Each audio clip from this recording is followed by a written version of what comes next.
Hello très chers investisseurs, ici Julien Malingo, je suis ravi de te retrouver aujourd'hui pour cette nouvelle vidéo. On va voir aujourd'hui les 4 clés indispensables à maîtriser pour faire une location courte durée à succès. Avant ça, je t'invite à t'abonner à cette chaîne et je t'invite à regarder ce qui se passe sur Instagram en cherchant Julien Malingo pour là aussi avoir de nombreuses pépites immobilières et pouvoir avancer toi aussi sur la route des investissements immobiliers ultra rentables et de l'indépendance financière. Tu peux pour cela aussi télécharger les PDF qui sont en description de cette vidéo. C'est des PDF gratuits que tu recevras dans ta boîte mail directement qui vont t'aider à passer à l'action de la manière la plus efficace, la plus sereine et la plus rentable pour savoir quoi chercher, comment chercher, où chercher pour faire de super affaires immobilières, comment anticiper le budget des travaux, comment ne rien oublier sur les travaux.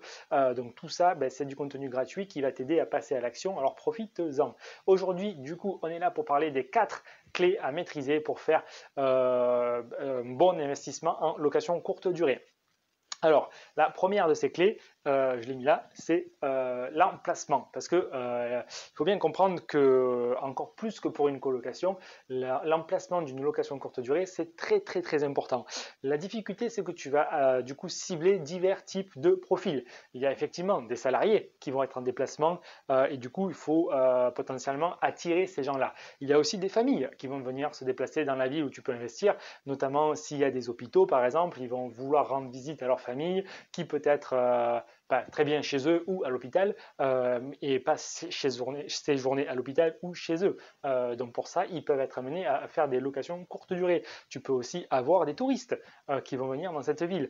Donc idéalement, il faut croiser ces différents besoins parce que tu ne peux pas te baser uniquement sur les touristes ou te baser uniquement sur les salariés. Si l'entreprise en question elle déménage, demain il n'y a plus personne qui vient. Donc c'est bien de cibler ces divers projets et c'est pour ça que l'emplacement en location courte durée, c'est vraiment un facteur déterminant. Et sur ça, il faut passer beaucoup de temps.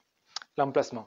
Le deuxième aspect à maîtriser en location courte durée, c'est le marketing et la vente en fait. Parce que c'est bien beau d'avoir un super emplacement, acheter un super prix, mais s'il n'y a personne dedans, tu ne vas pas le rentabiliser ton affaire. Et du coup, ça passe par des compétences marketing. Et ça, il faut bien l'intégrer, c'est des compétences à maîtriser en plus en tant qu'investisseur immobilier parce qu'on n'est pas forcément un super bon marketeur.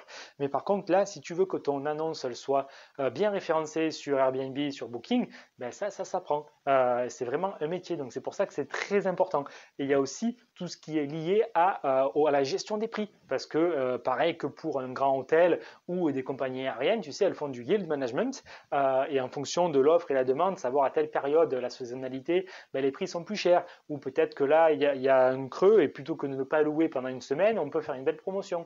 Donc là aussi, il y a un peu des compétences de suivi commercial à avoir pour savoir anticiper. Là, il y a un événement, là potentiellement il y a les vacances et donc du coup, on ajuste en fonction de la réalité du marché. Donc ça, c'est vraiment très important. Et le dernier élément en termes de marketing, si tu veux bien vendre, c'est aussi des visuels, parce qu'il te faut une annonce qui soit tape à l'œil, des belles photos, des beaux encarts, un beau texte. Il faut arriver à vendre de par les mots. Et donc tout ça, ça s'apprend et ça fait partie aussi d'éléments qui sont très importants si tu veux faire une bonne location courte durée. Donc ça fait 2, il en reste 3. Le troisième qui est juste là, c'est du coup la distribution. Parce qu'effectivement, la problématique d'avoir ces encarts publicitaires et ces différents sites d'annonceurs, c'est comment est-ce que tu gères ton calendrier par exemple.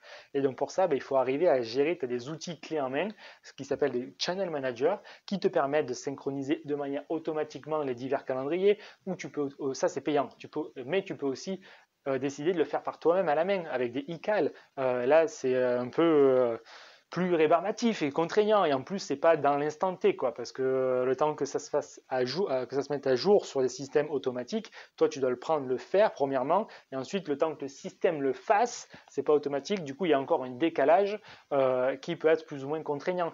Mais le channel manager c'est, comme je l'ai dit, pas gratuit, mais ça va t'aider à synchroniser au mieux et à te faciliter la tâche sur ces démarches-là. Tu as aussi les messages, les emails à envoyer, parce que toi, tu peux le paramétrer, parce qu'à chaque fois, on va te poser les mêmes questions. Mais si tu ne veux pas avoir à te répéter, tu peux utiliser le même channel manager qui va te permettre de te délaisser de ce travail-là. Alors, sachant que le channel manager et la partie distribution, elle peut être totalement sous-traitée.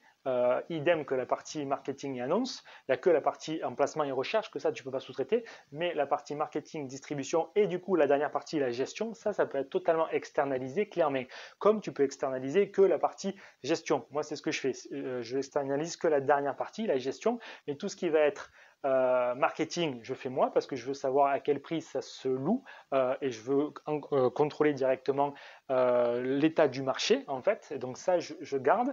Tout ce qui est distribution, ben, je maîtrise le channel manager, voilà, avec un anglais et tout, c'est un peu complexe, mais effectivement, une fois qu'on l'a compris, ben, ça marche et c'est beaucoup plus efficace de le faire soi-même. Et une fois que c'est fait une seule fois, on ne le touche plus et c'est du coup beaucoup plus rentable parce que du coup, on va externaliser que la partie sur place. Parce que du coup, je ne suis pas du tout là où j'investis, et ça c'est vrai pour la location de courte durée et pour les colocations. Moi du coup j'ai vraiment la stratégie à déléguer et à aller chercher la rentabilité là où elle est, et du coup la seule chose que je peux externaliser ou que je veux externaliser en fait c'est surtout ma représentativité sur place, et donc du coup ça passe par des conciergeries qui vont aller faire le check-in, le check-out ou s'occuper de la maintenance parce qu'il y a toujours des petits problèmes techniques, aller régler la machine à café qui est déréglée ou la serrure qui se coince ou la porte qui ne se ferme pas. Donc tout ça, ça arrive et c'est de la réalité des faits. Donc c'est pour ça que si vous ne voulez pas être impacté, il faut absolument déléguer cette partie-là. Et ça passe par des conciergeries. Et du coup, ces conciergeries, si vous déléguez la totalité marketing, distribution et gestion, ça prend 20% des recettes. Et si vous déléguez qu'une partie, par exemple la gestion, c'est du coup des pourcentages allant à la moitié en fait. Donc c'est beaucoup plus intéressant quand même de ce côté-là. Mais ça demande un peu de travail à faire sur les autres parties. Mais la bonne chose, c'est que vous les faites une seule fois et après, vous n'avez plus besoin de les refaire. Donc voilà les 4 clés indispensables à maîtriser pour faire une location courte durée à succès. Dites-moi en commentaire si vous voyez d'autres éléments à maîtriser pour faire une bonne location courte durée. Et si vous aussi vous voulez apprendre à faire une location courte durée de cette façon, ou même une colocation, ou même un immeuble de rapport, ou même un immeuble de rapport dans lequel on peut faire d'autres stratégies de la location courte durée, par exemple, pour maximiser votre cash flow, parce que évidemment, la beauté de la chose, c'est que par exemple, là, la conciergerie, si c'est un appartement, c'est très difficile de ne pas avoir quelqu'un qui va aller sur place. C'est possible avec l'interphone, voilà, pour pas remettre les clés. Mais si c'est un immeuble, c'est beaucoup plus facile. Vous êtes chez vous parce que vous voulez, vous n'avez pas d'accord à demander à qui que ce soit. Donc tout ça, c'est des compétences à maîtriser. Et du coup, si vous aussi vous voulez avancer vers ce système-là, n'hésitez pas. Vous avez un lien en description. Vous pouvez prendre un rendez-vous téléphonique. On en parle. Je vous donne toutes les billes pour que vous puissiez le faire par vous-même. La meilleure stratégie, savoir quoi chercher, où chercher, comment chercher. Et si vous voulez aller plus loin parce que vous allez vous rendre compte que c'est pas si facile, au final, on peut aussi parler d'un programme d'accompagnement qui vous suit de A à Z jusqu'à ce que le cash flow identifié dans vos objectifs au début du programme soit sur votre compte bancaire. Du coup, on travaille ensemble en tête à tête. Donc voilà, ça peut être intéressant ou flippant, je ne sais pas. Mais en tous les cas, ça existe. Donc n'hésitez pas à prendre rendez-vous.